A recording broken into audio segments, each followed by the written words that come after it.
பௌர்ணமிக்கு பின் வரும் முதல் நாள். பிரபஞ்சம் இன்று உங்களிடம் செல்வத்தை அனுப்பத் தொடங்குகிறது. இன்று தொடங்கும் இந்த நாள் ஒரு சாதாரண நாள் அல்ல.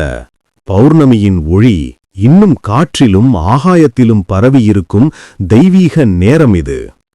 இந்த நேரத்தில் நம் மனம் நினைக்கும் வார்த்தை ஒவ்வொன்றும் பிரபஞ்சத்தில் விதையாக விழுகிறது. நாம் இன்று நினைப்பது நாளை நம் வாழ்க்கையில் நிஜமாகிறது.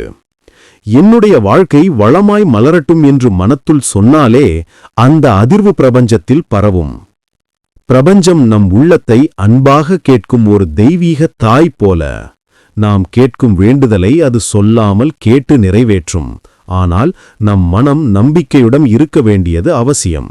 இன்று தொடங்கி நான் செல்வத்தை வரவேற்க தயாராக இருக்கிறேன் என்று நம் உள்ளத்தால் உணர்ந்தால் அந்த தெய்வீக ஒளி நம் வாழ்க்கைக்கு செல்வத்தை அனுப்ப ஆரம்பிக்கும். நம் வார்த்தைகள் தெய்வீக சக்தியை கொண்டவை. நல்ல வார்த்தை செல்வத்தை கவரும். நன்றி சொல்லும் மனம் ஆசீர்வாதத்தை கொண்டுவரும். இன்று முதல் நன்றி பிரபஞ்சமே, எனக்காக திறக்கப்படும் எல்லா நல்ல வாய்ப்புகளுக்கும் நன்றி என்று சொல்லுங்கள். இந்த மெல்லிய நன்றி அதிர்வு உங்கள் வாழ்வில் பெரிய செல்வ வாய்ப்புகளை வரவழைக்கும். பணம் ஒரு ஆற்றல்.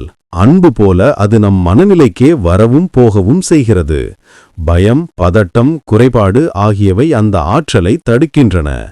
ஆனால் அமைதி, நம்பிக்கை, நன்றி ஆகியவை அந்த ஆற்றலை நம் பக்கம் ஓடவிடுகின்றன.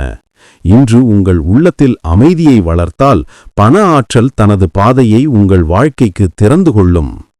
நம் கற்பனை என்பது கடவுள் நமக்கு தந்த பெரிய வரம்.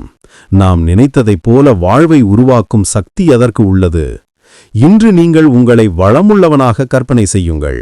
உங்கள் கையில் நிறையும் பணமும், உங்கள் வீட்டில் ஒளிரும் வளமும், உங்கள் மனதில் மலரும் சந்தோஷமும், இவை அனைத்தும் உண்மை போல உணருங்கள். உணர்வின் சக்தி நிஜத்தை உருவாக்கும். ஒவ்வொரு மூச்சிலும் தெய்வீக ஒளி நம் உடலுக்குள் நுழைகிறது. அந்த ஒளி நம் உள்ளத்தில் இருக்கும் துக்கம், குறைபாடு, பயம் ஆகியவற்றை கரைத்துவிடும். நீங்கள் இன்று ஒரு நிமிடம் கண்களை மூடி வளம் எனுள் பெருகுகிறது என்று மனதில் சொல்லும்போது அந்த ஒளி உங்கள் வாழ்க்கை பாதையில் செல்வ ஒளிவிழிகளை படைக்கத் தொடங்கும். நாம் தகுதியானவர்கள் என்பதை நம் மனம் நம்பும்போதுதான் பிரபஞ்சமும் நம்மை நம்புகிறது. உங்களை நீங்கள் சிறியவராக எண்ண வேண்டாம். நீங்கள் உயர்வுக்காக படைக்கப்பட்ட மனிதர். நீங்கள் முயற்சி செய்கிறீர்கள். தினமும் வளர உழைக்கிறீர்கள். இப்படிப்பட்ட ஒரு உள்ளம் செல்வத்தால் கைவிடப்படாது. இன்று தன்னம்பிக்கை உங்கள் உள்ளத்தில் ஒரு புதிய விதையை விதைக்கிறது.